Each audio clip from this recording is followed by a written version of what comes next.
Yes, Ms. Wass. I'm in the court's hands as to how the order, which is preferable. Well, let's just deal with timing first, and then Yes. we'll deal with order. We will go on up to the to 1 o'clock if necessary. But if we do, you'll have to leave a minute or two, say 5 minutes, for Mr. Caldecott. So you've got a generous half hour. Yes. And you have a right to be heard on the further evidence Yes. application. We would welcome short submissions on aspects of the permission to appeal. Yes. To some extent, we'll leave it up to you to deal with the points that Mr. Caldecott focused on, but I think we would like to hear you in particular on the right approach to paragraph 175 of the judgment. Yes. And the associated cross-reference to it in relation to incident, whichever incident it is. So really, as to which way round you do it, we don't very much mind. What works best for you? Well, it may be that I can be quite succinct dealing with the permission to appeal Very well. Aspect, and then I will leave Mr. Wolanski to deal in a fuller form with the remainder of this application. Yes. Can I start broadly by encapsulating the complaint that is made in respect of the ruling of Mr. Justice Nicol in this case? Because the complaint essentially is that the judge was favourable in his fact-finding approach to the assertions made by Miss Heard, but unfavourable in those made by Mr. Depp. Now, in the absence of any bias by a trial judge, and I don't imagine that that is part of the submission that is made in this case, the obvious inference to be drawn from that state of affairs is that the judge found Miss Heard to be a compelling witness on the one hand, and Mr. Depp to be a witness who lacked credibility on the other hand. And if one looks at various instances, this is borne out by evidence of support that was presented in those instances. It is suggested that there was no analysis of either credibility or events. We suggest that is wrong. It is suggested in the documents that the judge failed to explain his reasons. Again, we say this is wrong. And furthermore, the suggestion is made that no witness was found to have lied. That, again, we disagree with. The learned judge did find on multiple occasions that Mr. Depp had lied. He did not use the word, but he used phrases such as, "I cannot accept the evidence of Mr. Depp in whatever regard it was." So our broad submission in terms of the criticism of the judgment is that it is erroneous. Each of the 14 incidents of violence were subjected to forensic analysis, and Miss Heard's allegations were subjected to forensic analysis during the course of the judgment. And in reaching his conclusions, the judge, in respect of each of the items, each of the allegations, itemised the wealth of supporting evidence in this case, because this wasn't a case where there was simply Miss Heard's evidence on the one hand and Mr. Depp's on the other. Many of the allegations included complaints that were made at the time by Miss Heard, and I refer in particular to diary entries in electronic form. There was an email of the 11th of June 2013 when she described behaviour of Mr. Depp, which was borne out in later instances, and which caused Mr. Depp to say that this was part of an elaborate hoax before the couple had even become engaged. There were texts sent at the time of these various assaults that were either sent or received by Miss Heard, or indeed by Mr. Depp or those working for Mr. Depp, and I particularly will refer in a moment to incident 4, an incident on an aeroplane. Photographs of injuries were produced during the course of the trial, some of which were particularly important where metadata showed, for example, that Miss Heard's injuries were recorded digitally and timed before police even attended her home. Medical evidence was produced, or evidence was produced as to what a nurse found about injuries to Miss Heard. Apologies by Mr Depp were sent by text accepting his behaviour had been abominable, and indeed Mr Depp's assistants apologised to Miss Heard, again in relation to incident 4, that Mr Depp had kicked her on the plane, which was exactly the allegation that that Miss Heard made. And in addition, during the course of his evidence, Mr Depp admitted for the first time that he had headbutted Miss Heard in incident 13 in December 2015, although having made this astonishing disclosure for the first time, he sought to temper it by suggesting that it was an accident. Can I very briefly deal with incident 2 and correct one matter? There was cross-examination of Mr Depp suggesting that there were other incidents in March. But more particularly against the background of incident 2, Mr Depp accepted that he had, in his own words, fallen off the wagon in March 2013. And there was a wealth of evidence to suggest that he was engaged in taking large quantities of cocaine, drinking alcohol, and that engaged what became known as the monster, which he described as his alter ego, and the judge indeed described, accepted, was a description of Mr Depp's alter ego, the Mr Hyde he turned into having consumed too many drugs and drunk too much alcohol. Incident 2 came to light, or the mistake about the dates of Incident 2 came to light really very close to the trial. Mr Caldecott is absolutely right. But all documents that flowed from that, and there was more disclosure of text messages, photographs, and the like, in fact supported that Incident 2 must have taken place at the later date in March, not the earlier date in March. So what we have is nothing more than a genuine mistake by a complainant who is the subject of long-term domestic abuse, who has muddled up one incident with another at a time when she was making statements about this matter over 3 years later, because chronologically the painting incident was 2013 in March. That's the March we're talking about.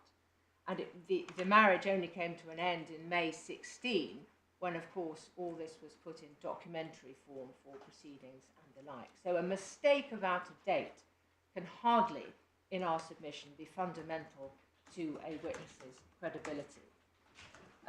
Can I just deal, by way of example, and I'm very mindful of the time, with 2 incidents that formed part of the 14 and part of the 12, in respect of which the learned judge found in the defendant's favour.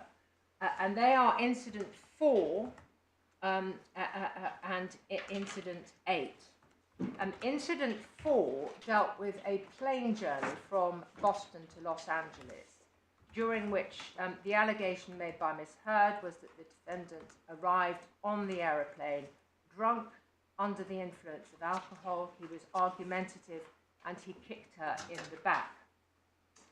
The response by Mr Depp at first was that he was entirely lucid during the course of the journey and that no such incident occurred. Text messages which came to light during the disclosure exercise demonstrated firstly that Mr Depp had apologised to Miss Heard for his behaviour. These are all set out, if I can give my lord the reference rather than go through it, between paragraphs 239 and 265 at the judgment. Text messages comprising apologies by Mr Depp, an apology to Miss Heard by Mr Depp's assistant, Mr Duters, saying that Mr Depp had cried when I told him he'd kicked you, admissions by Mr Depp to friends, to his sister, and finally an acceptance in the witness box by Mr Depp, having seen texts he had written to an actor, colleague of his, that he had consumed large amounts of alcohol, 2 bottles of champagne on the aeroplane, had consumed pills and drugs, which he accepted was a reference to illegal drugs, and he accepted that he had blacked out his memory, what was simply imperfect in respect of the entire episode. Now, all of that demonstrates, or would have enabled any judge to say that the account given by Miss Heard was preferable to that of Mr Depp. And there was a careful analysis of this incident in the judgment.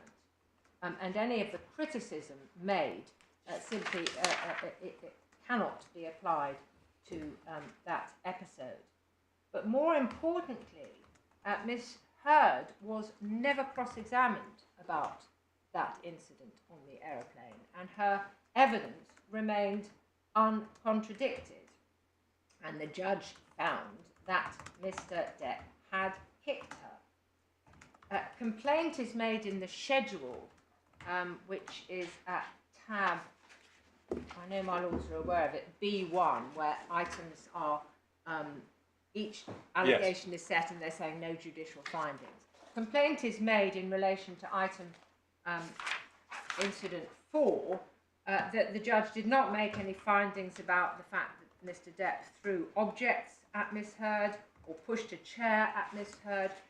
It is not necessary in our submission for any fact finder to deconstruct an assault and say within a court setting that they believe this part of the incident happened but were not sure about another part. It is the overall effect of that plane journey which was the subject of incident 4, and the judge found in accordance with the uncontradicted evidence in that case. Incident 8, if I can take my lords through that, I hope briefly, was the Australia incident. And it, contrary to what's being suggested this morning, the judge did criticise Miss Heard by saying to describe it in a hostage situation was hyperbole, but he went through the incident itself and the allegations and was satisfied that they occurred in the way that Miss Heard had described.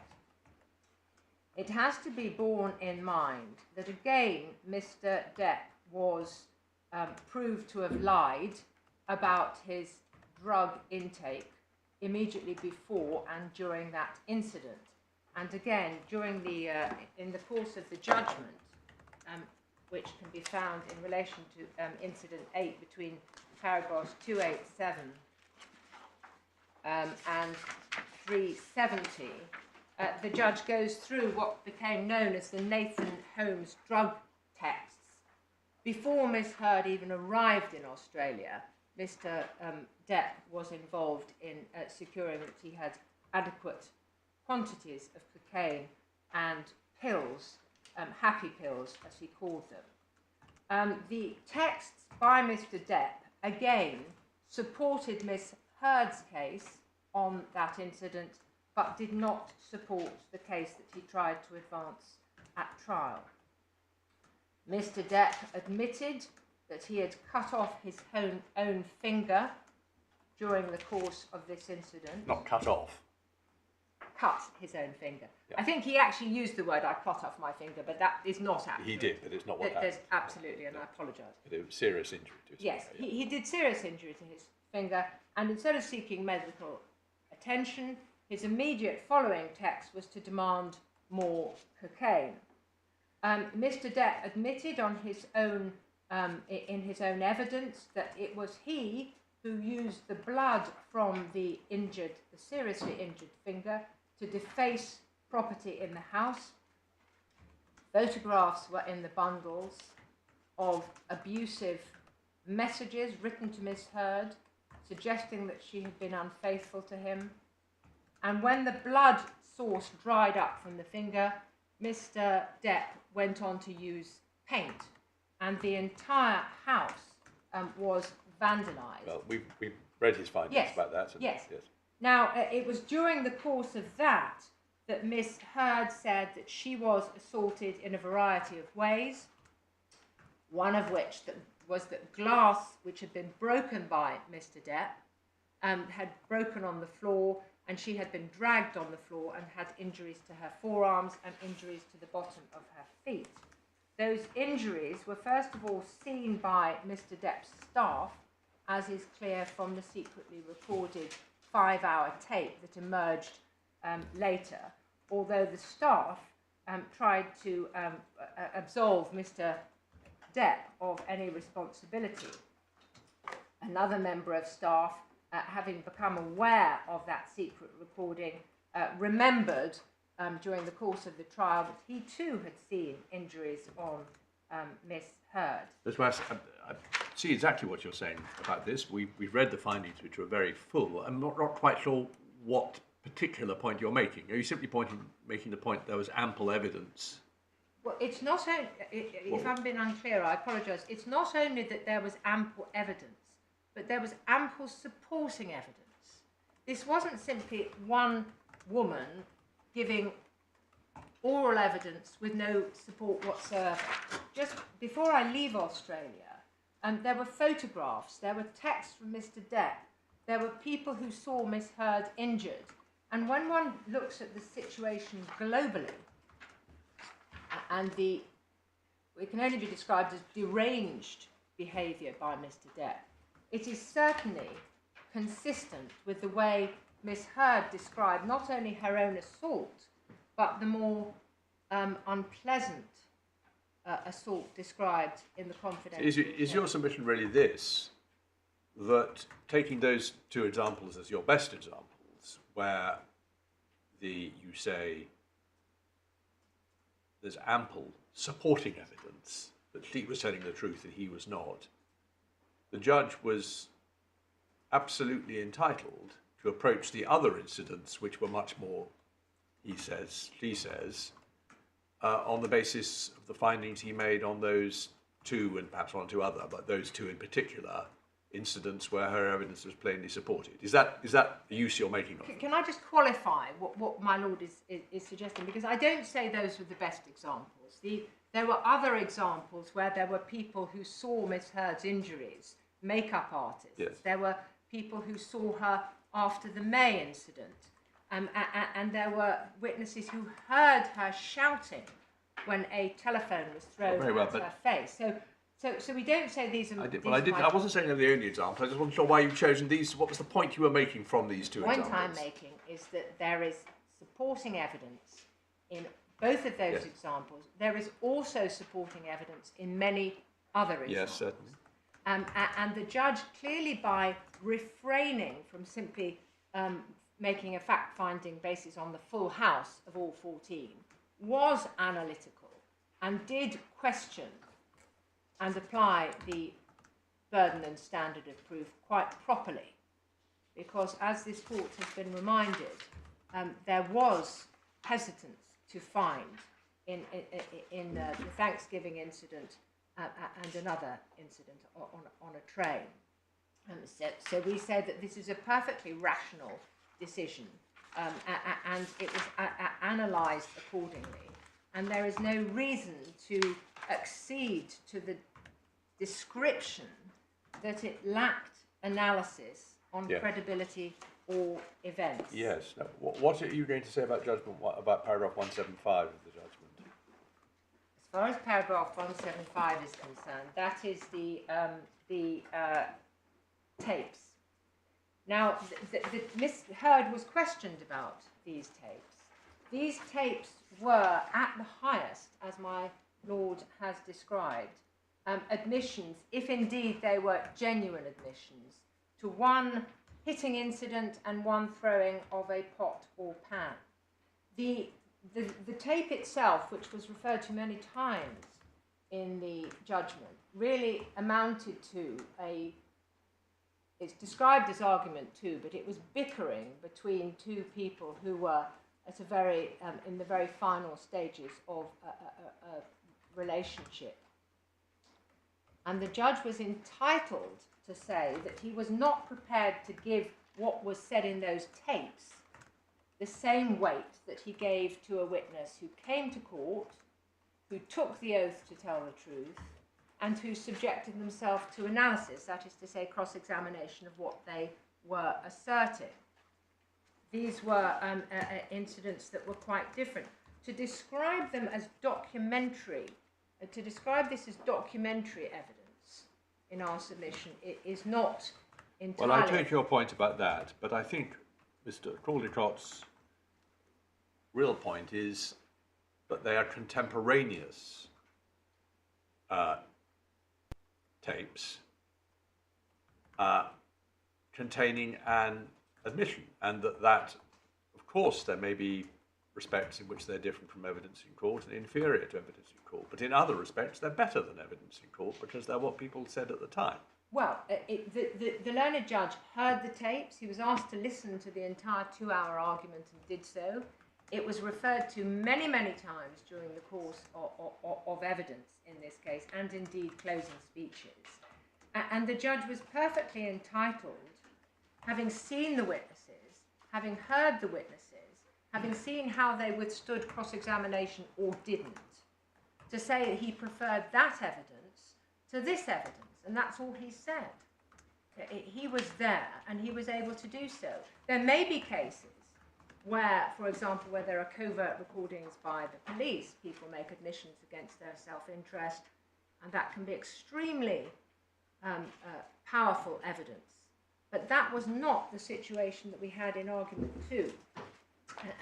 And finally this, and I want to leave Mr. Wolanski more time. The position is that even if the judge had found, because the argument of Mr. Depp was that, well, she hit me more than once, although that was in dispute. Even if she was feisty and had slapped Mr. Depp, as she admitted on that tape, that does not disqualify her from being a victim of serious domestic violence. So whatever the criticism may be levelled in respect of 175, it doesn't actually matter. That's not the basis on which the judge decided it, though. This isn't a judgment that says faults on both sides, but the important thing is... No, but that could have been his approach. Yes. Okay. And indeed, he was addressed on the basis that all he had to find was one incident of serious violence for the defence of truth to be established. My Lord, I'm mindful of the time, and I'm going to let Mr. Thank you, that's been very helpful, Ms. West. Well, can I address the court from here? Is that... Well, I think you can't be seen on the live stream camera, so I think if you can just do a quick swap with Ms. West.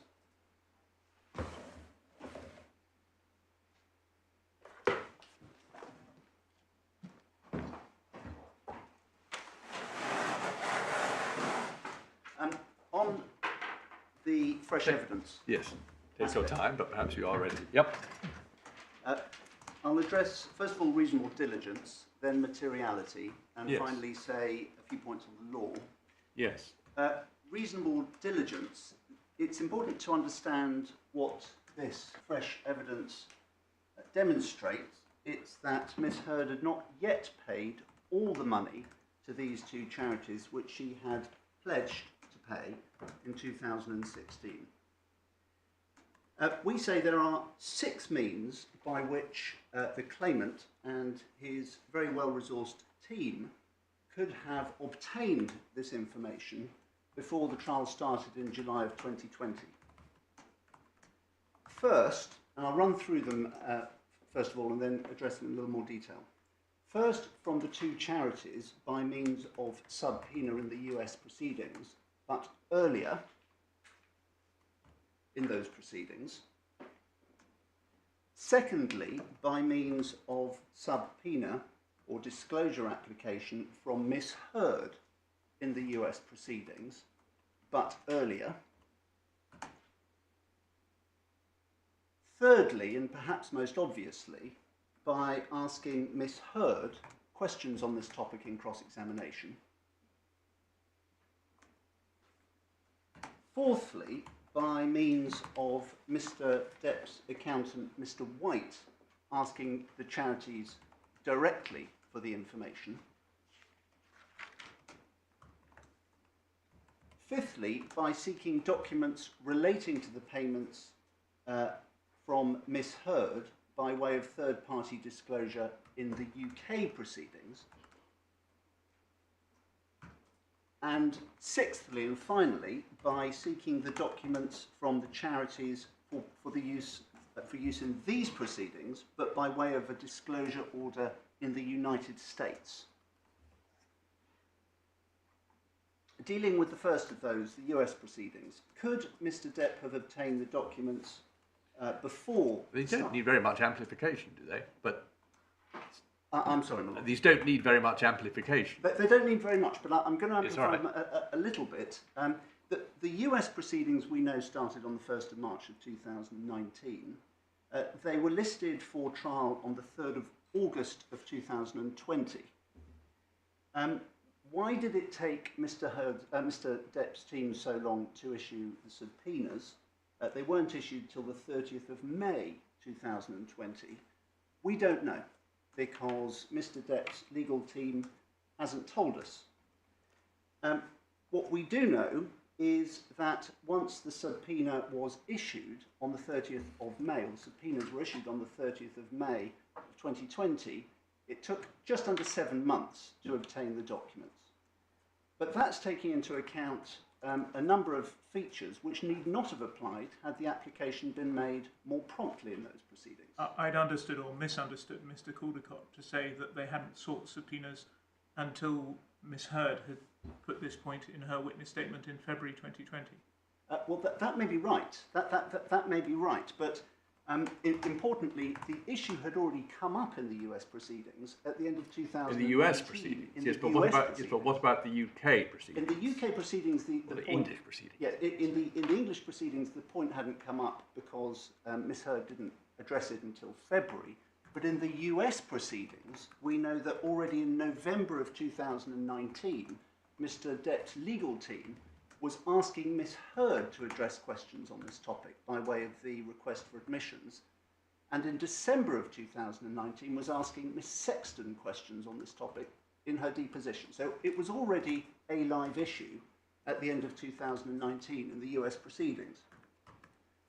So why is it then that no effort was made to issue the subpoena in the US proceedings until the end of May 2020? As I say, we don't know, because Ms Vasquez, who is the witness who has given a witness statement on this topic for this appeal, doesn't address the point.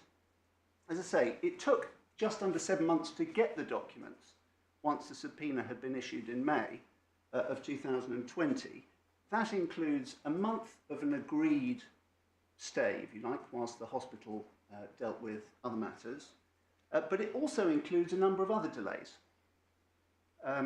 For example, it took many months for the motion, for Miss Heard's motion to quash the subpoena to be dealt with by the court. Then there are a number of other delays. Now, we don't know whether or not, if the subpoena had been issued earlier, those delays would have occurred. It may well be, of course, had the subpoena been issued pre-pandemic, many of those delays wouldn't have occurred at all. We just don't know. But there is no reason why this court shouldn't conclude that it was perfectly possible for Mr Depp's lawyers to issue the subpoenas much earlier in the proceedings, and therefore to get the documents by July. Next is by getting the documents off Miss Heard in the US proceedings. Now, we know an application was made for disclosure against Miss Heard in the US proceedings that was heard on the 18th of December of 2020, and that succeeded. But we know nothing else at all about that application. We are not told when it was issued, and we are not told why it wasn't issued earlier. The evidence is silent on that topic. And again, there is no reason for this court to suppose that had an application, had a subpoena or application for disclosure been made earlier in the US proceedings against Ms. Heard, the documents could not, or the information could not have been obtained earlier from her. The third route is by asking Ms. Heard questions in cross-examination at trial. The explanation that's given by Mr. Depp's legal team for not doing this, we say, does not hold water. It said that it did not occur to Mr. Depp's legal team to question what Ms. Heard had said on this topic, and that Ms. Heard's word was accepted at face value. And it is also said it did not occur to Mr. Depp's team to challenge this part of the evidence at all. Now, we find this very difficult to understand. First of all, as your Lordship knows, by the time of the trial in the UK, the US legal team had already issued the subpoenas, so plainly the US team knew, or had reason to believe, that there were at least questions to be answered about these donations. So this is a live train of inquiry in the US proceedings. But of course, this concern on the part of the claimant and his team goes back much further, because Mr. Depp himself had been asking questions about the donations as far back as 2016. Your Lordships will have seen the texts in which he raises the issue in very colourful terms with third parties. The matter was also addressed by Mr. Waldman, who is Mr. Depp's US lawyer, when he gave comments to a magazine article, the Blast article, in June of 2020, where he discloses the fact that the subpoenas had been issued, and he says there is a, as he puts it, trail of unanswered questions about the relationship between Ms. Heard and the ACLU. With this subpoena, we hope to get to the bottom of those questions. So Mr. Waldman was plainly hot on the trail of this information before this trial started. So if there were these questions in the mind of Mr. Depp's team, why on earth didn't they ask Ms. Heard any questions on this topic at trial? We also know, of course, that Mr. White was asking questions about this matter well before the trial started. He had had conversations about it with Mr. Depp's legal team, he tells us. And then, of course, as your Lordships have noted, documents were added to the trial bundle on this topic. And the only reason they could have been added to the trial bundle is because it was planned to ask Miss Heard questions about them in cross-examination. 2 examples of documents that were added, which can only have been added for that purpose. There is no other possible reason. One is the Children's Hospital Roll of Honours, which of course includes Miss Heard as one of the donors. And another is the Dutch interview, which is the interview in which Miss Heard discusses the fact that she has made these donations to charity. So those were plainly included in order to form the basis for questioning of Miss Heard. A decision was made not to question her, and the obvious answer to the question, well, why not, is because the claimant's legal team knew that it was not a matter that was going to get them anywhere at trial, regardless of how Miss Heard answered the questions. The fourth way in which this information could have been obtained is from the charities directly. The court has seen the letter that the Children's Hospital wrote to Mr. White on the 16th of June 2019, which Mr. White says he didn't receive. Importantly, that letter volunteers the information that no further payments had been made in pursuance of what is described as the multiple scheduled donations. Therefore, had Mr. White approached the charity directly to ask about the donations, this court can conclude, well, they would have volunteered the information to him again. They were quite happy to volunteer it to him in June of 2019. They would have been perfectly happy to volunteer it to him later had Mr White taken the trouble to ask. He says it would have been professionally inappropriate and it was confidential information which the charity would not have provided, but that is not supported by the fact the charity sent him the letter unprompted by anything he had asked many months beforehand. And as I say, it's particularly odd Mr White didn't take this step because he tells us he had suspicions about whether or not these payments in fact had been made by Miss Heard. Fifth thing that Mr Depp's legal team could have done is seek information from Miss Heard by way of third-party disclosure. In these proceedings, I'll say no more about that, an application was made. No effort was made to seek these documents by way of that application.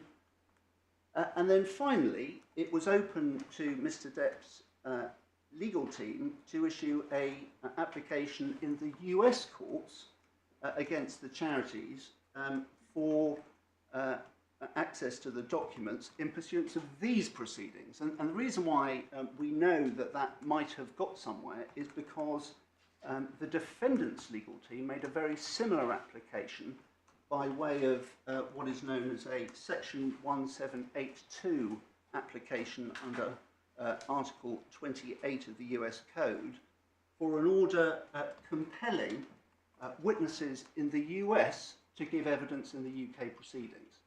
So there's no reason why Mr Depp's legal team couldn't have done exactly the same thing. They could have gone to the US court, said we have a trial in the UK coming up. This is an important matter, we need the documents. He didn't do it, doesn't tell us why. Briefly on the second stage of Madden Marshall, materiality, this material, if produced before trial, would not have had any effect at all on the outcome of the case. We make 3 points on this.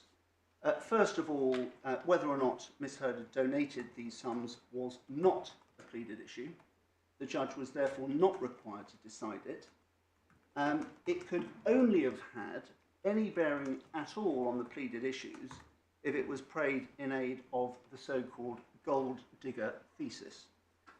And that was, of course, a thesis that was expressly abandoned by Mr Depp's legal team during the trial. Correctly abandoned. The labelling of Miss Heard as a gold digger was a misogynistic trope. The gold digger theory was hopeless, and indeed the hoax theory was hopeless. So the gold digger theory was not pursued at trial. It was not mentioned in closing submissions on behalf of the claimant. And even if the judge had had the fresh evidence and decided that it did demonstrate that Miss Heard was a gold digger, this would not, of course, have driven him to conclude that she had constructed a hoax, still less that she had not been subject to violence at the hands of Mr Depp. So the whole theory was nonsensical. The evidence went to no issue in the case. It solely went to credit. As to credit, the question of Miss Heard's credit was very extensively investigated at trial. Your Lordships will have seen that a number of matters were raised by Mr Depp's team and explored at great length by the judge at trial and explained in his evidence. Each one was rejected. This was not a case in which the defendant was deprived of material with which to attack Miss Heard's credit, or indeed the chance to deploy it at trial. It was very fully explored. This material would have made no difference at all to the credit of Miss Heard. As Miss Wass has explained, the findings of the judge were rooted not just in Miss Heard's evidence, but in corroborative evidence, which was very extensive. So the proposition that her evidence would have been rejected as a result of this material is, we say, fanciful. And finally, in any event, the information does not demonstrate that Miss Heard lied. What she said in her witness statement was that she had donated the money, not that she had paid it. A donation is not the same as a payment. And we know that, not least because this is how the charities themselves have understood what Miss Heard has done. The ACLU, your lordships have seen the document, they understood what Miss Heard to have done was to have made a pledge to pay over 10 years. That is a donation. Similarly, with the Children's Hospital, Miss Heard is listed on the list of donors in the $1 million to $5 million category because she has pledged this amount. She is a donor. Therefore, there is nothing wrong, let alone dishonest, about Miss Heard's description of what she has done as making a donation. Moreover, Miss Heard has made a number of payments already in pursuance of these pledges. There's the $100,000. There are a number of other payments that have either been made by her or in her name. In total, some $950,000 to the ACLU, $850,000 to the CHLA, either as a grant for an anonymous donor, which has been in honour of her, or designated as a donation. Well, I don't think it matters for this, but I think it's not prudent to assume that the amounts from anonymous donors in honour of her can be counted against the 7 million or the 3.5 million. One doesn't know enough about who made them on what basis. Maybe not. But I don't think that affects your substantive point, which is she's paid money out of her own pocket. She has. Yeah. She has. And as your lordships have observed, her explanation when this came up in the US court was that she had made these pledges and she fully intended to fulfil them. And there's no reason to suppose that had she been questioned in this trial, she wouldn't have given exactly the same explanation to the court here that her lawyer, Mr Rottenbull, gave to the US court when the matter arose in December of last year. So she said nothing dishonest in her witness statement whatsoever. So, Lord, the evidence would have made absolutely no difference to the case. The judge found that she had, in his words, made a gift and a donation. He didn't find she'd made payments. Therefore, what he found about what she had done was correct. So that's what we say on the fresh evidence. Very briefly on the right, I see the time. The test for evidence going purely to credit is the higher test, and this is evidence purely going to credit. That is the test explained in the Braddock and Tillotson's newspaper. It is a test which requires the court to find that no reasonable jury or court could be expected to act upon the evidence of the witness whose character had been called into question. Well, that simply cannot apply to this case.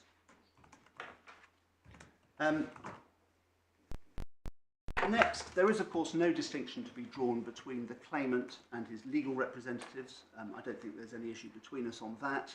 In terms of reasonable diligence, the fact that the US lawyers took a step rather than UK lawyers doesn't matter. And finally, Mr Caldecott sought to draw a distinction between cases involving fraud and cases not involving fraud. Of course, what's not being alleged in this case is that a fraud was perpetrated on the court by the defendant. That is a different kind of case, and as your lordships will be aware, where that is what is being alleged, the proper course for the court is to refer the matter to trial for the issue of fraud to be resolved by the court. And there's been no suggestion that this is a case in which that could occur or should occur. This is pure Ladden Marshall. It's not a case where what's being alleged is that a fraud has been perpetrated by a party. So, my Lord, unless you have any questions for me, those are my submissions. Thank you very much indeed, Mr. Orlansley. That's been very succinct and helpful. So don't worry, Mr. Caldwell, we're not going to insist on rising when giving you nothing to say. We'll give you the 5 minutes. Lord, I went longer than that. You can take your mask off too, I think, when you're speaking. Probably a good idea. Can I just remind your Lordship the test, paragraph 34 of Hamilton and Al-Fayed, different where there's a deception of the court. because Meek and Fleming, look at paragraph 32, held that there was no need to consider whether it was satisfied, as another principle applied where the court had been positively misled. The test in 34.2 is where it's clearly established by fresh evidence that the court was deliberately deceived in relation to the credibility of a witness. A fresh trial will be all where there's a real danger that this affected the outcome of the trial. So we say that is the right test and not Braddock. Lord, can I typically have prepared incident 12 because that was the one that was referred to in my learning friend's submissions. But can I just make two very quick points about those two incidents? Yes. First of all, incident 4 was found by the judge as a kick to, I think, her behind or her bottom. We are dealing with an article which alleged beating Miss Hurd to the fear of her life. Incident 4 is not a fear of life incident on any view. That's the only point I'm going to say about that to save time. Incident, just to show that Australia is nothing like as straightforward as it is presented, and to show its overlap with argument 2 and with other contemporary documentary evidence, can I just very quickly go to one or two paragraphs of the judge's judgment. There is another curious fact. At 323, a mobile phone by accident was left on at a relevant time to the Australia incident. Yes. It contains two very significant statements. There's been bottles thrown, this is the first paragraph, and she admits to me she threw the first. Then in the next paragraph, 3 lines down, and she admitted that she hit him first.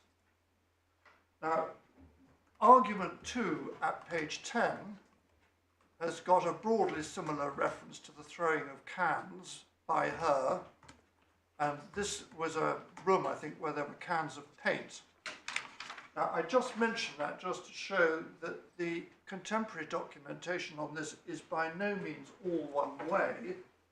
And if your lordships were to look, for example, at 354, just another piece of evidence. This is from Mr King on the plane back after Australia. Have you ever been so angry with someone that you've just lost it? This is a question from Miss Hurd. 355, she says she didn't recall having that conversation. The judge then picks up the point. Yes, I think you better read, if you're going to read that, you should read the second sentence as well. Yes, she said she had been referring to Mr Depp rather than herself. We'll see how the judge deals with this. And then the judge makes a fleeting reference to argument 2, that promise. And then if we go to 370 at 24, we see again how this is all dismissed. I accept it's possible that Miss Hurd made the remark which Mr King attributed to her. It certainly has an uncanny echo of exactly the same phrase which Miss Hurd used in argument 2. But even if she did make that remark, and indeed refer it to herself rather than Mr Depp, my conclusions remain the same for all the other reasons I've given. I just use that just to illustrate these. Lord, just one other point. Bear in mind, please, on the hostage criticism which my learned friend mentioned. This is the scenario for the very serious incident as well. Yes. Yeah, and the confidential schedule. Lord, can I just say, I'm going to say very little about due reasonable diligence. I've been over the objections. I'm not repeating, won't gain anything. Two things which arise, which is this. If this evidence is entirely neutral, why does Miss Hurd go to such lengths to suppress it? No explanation is offered for that by my learned friend at all. It goes both to materiality and to the likely answer we might have got if we had asked a question. And the last thing is this, what my learned friend's analysis about the effect of it doesn't analyse at all. is if it were known that it was a lie, and obviously the court has to be with me about this, would it have affected the judge's overall approach to her credibility? And we say, of course it would. And just to give you a reference in Meek and Fleming as to where that question is actually asked in Meek and Fleming, which of course is the really quite extraordinary case, tab 2. You want us to go to it, or will you? Well, it's just, well, I just read it. It's very, Yes, very, okay, very well. Yep. Just give you the reference. It's tab 2, page 384. If the purport of the fresh evidence had become known in the course of the trial, it would have shown both that the defendant had taken part in the deception of the court in the matter for which he was demoted and so on. So they do examine not only the effect of the true representation. Well, this is the point you made earlier. Yeah, Yes. yeah. Well, we have. Thank you. Right. Lord, that there's always a. Oh yes, there's just the point that there's obviously a potential for cross-contamination once particular incidents start to be, the reasoning looks unsound. Can I just say this? If you form the view that Mr Depp was responsible for the assault that was found in the confidential judgment, you do have to ask, really, wouldn't that have been pretty well an end of the matter as to his credibility? It's such an unpleasant and serious incident. And if we're right that that is a questionable finding, that should be a matter of real concern to the court. Yes, I see that. Well, we're very grateful to counsel for very effective and well-focused submissions.